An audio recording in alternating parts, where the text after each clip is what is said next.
जिस चीज़ के लिए हम तरसते हैं वो एक होता है समथिंग, जैसे आप बोल रहे हो, एक अच्छा रिस्पॉन्स, लोगों ने तारीफ करना। जानते हैं कि ये एक कमर्शियल फिल्म जैसी फिल्म नहीं है.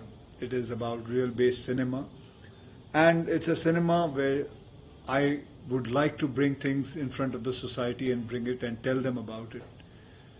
जब ये कहानी मुझे मेरे डायरेक्टर टीनू ने सुनाई थी, मुझे तब से ही अच्छी लगी थी, और मैं चाहता था कि किसी ने भी कोल माइनिंग के ऊपर उनके प्रॉब्लम्स क्या होते हैं, कैसे होते हैं, क्या उनकी ज़िंदगी में चलता है, कभी किसी ने फिल्म ज़्यादा बनाई नहीं थी. एक फिल्म आई थी काला पत्थर, और कमाल की बात है, ये सच्ची कहानी है, एक अच्छाई और सच्चाई के बारे में. एंड फिर मेरी बात कर.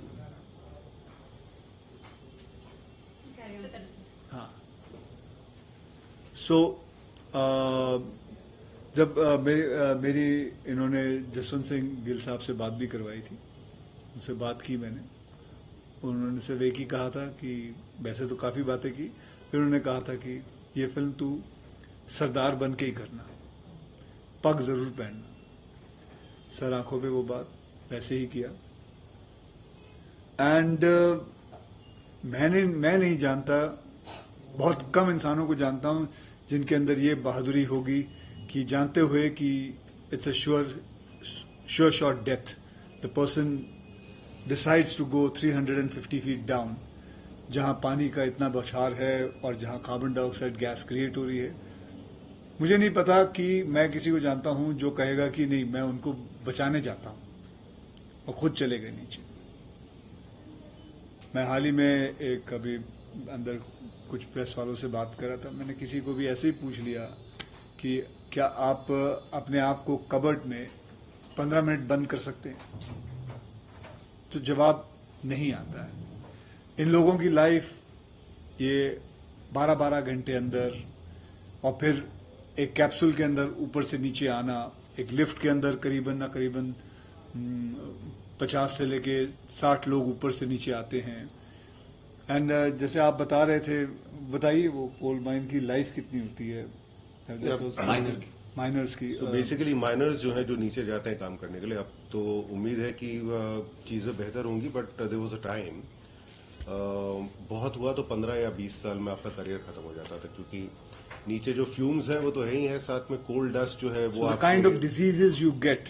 आपकी लाइफ बहुत छोटी लाइफ है, मतलब 35-40 के अंदर, 45 के अंदर सब खत्म.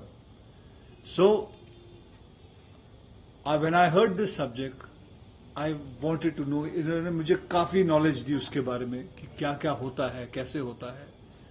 हमें नहीं पता. मैं जानता हूं एयरलिफ्ट जब बनाई थी तो मीडिया को बहुत कम पता था कि 1,70,000 लोगों को बचा के लेके आए थे. तो ये ऐसी कहानियां लाना मुझे अच्छा लगता है, मजा आता है.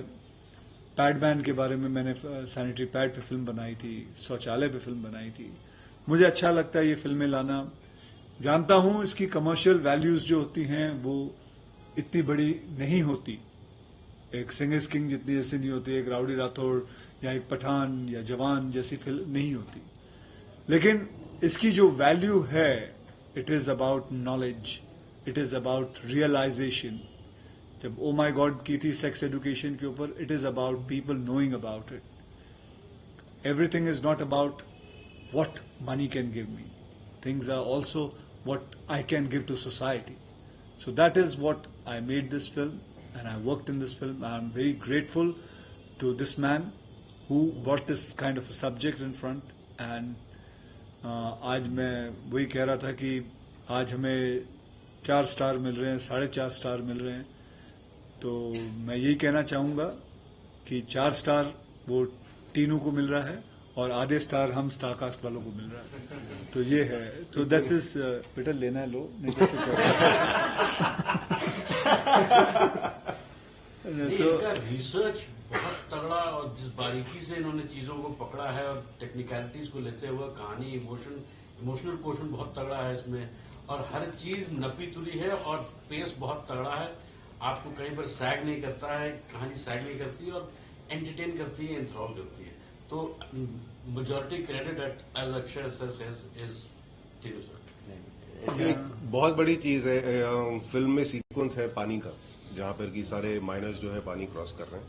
वो हमने 2 दिन शूट किया था और वो पानी जो है वो प्रेशर पंप से हम लोगों को मारा गया है वहां पे।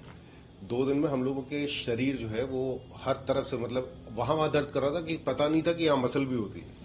और 2 दिन तक ये भाई साहब जो है एक बॉडी सूट पहन के पानी में हम लोगों के साथ थे, डायरेक्टर।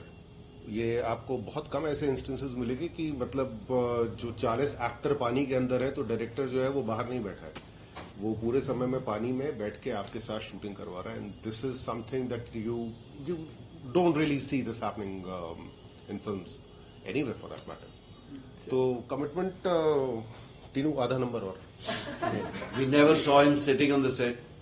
मेरा जोक तो ये था कि वॉशरूम कब जाता है एक को दिखा बताओ। एंड अक्षय से पर अपना जो सादा कपड़े वैसी प्रेस दिखते थे, वैसी पग दिखता था। सडनली डायरेक्टर कुछ बता रहा है, फ्रेम देख के भागता है एंड ही गोज और पीछे जाके एक साइकिल एडजस्ट कर रहा है। मैं कहा मुझे पता है वॉशरूम कब जाता है, पानी में तो झूठ कर रहे हो। मैं एक बात बोलना चाह रहा हूँ। बहुत डिफिकल्ट फिल्म थी सब लोग के लिए, है ना। डेफिनेटली जब रियल आप फिल्म इंसिडेंट बनाते हो तो आपकी रिसर्च होती है। रिसर्च के बाद राइट चीज़ आपको सिलेक्ट करनी है कि कैसे फिल्म बनानी है, कैसे प्रेजेंट करनी है। क्योंकि जिन्होंने ये कारनामा किया है, जो गिल साहब थे और जो कोल इंडिया की टीम थी, टेक्नीशियन लोग थे, उन्होंने जो भी किया वो सही तरीके से प्रेजेंट कर सके हमें इन कमर्शियल वे और रियल चीज़ों को इंटैक्ट रखकर। डिफिकल्ट था पेपर पे लिखना और उसके बाद एग्जीक्यूट करना, और एग्जीक्यूट सिर्फ डायरेक्टर से नहीं होती है, पूरी टीम से होती है।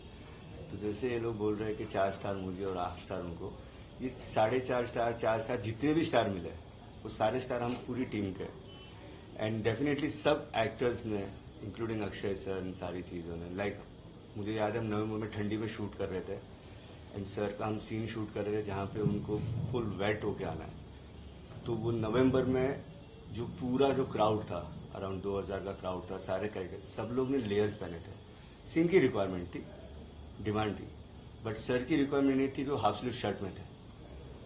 तो उन्होंने 2 दिन तक मैंने वो सीन शूट किया और 2 दिन तक वो पूरे गिले होते रहे ईच एंड एवरी शॉट में। ऐसा नहीं कि सुबह एक बार गिले हो गए और फिर बंद हो गए। तो सब लोग ने अपने अपने हिसाब से अपने बेस्ट फुट आगे रखा है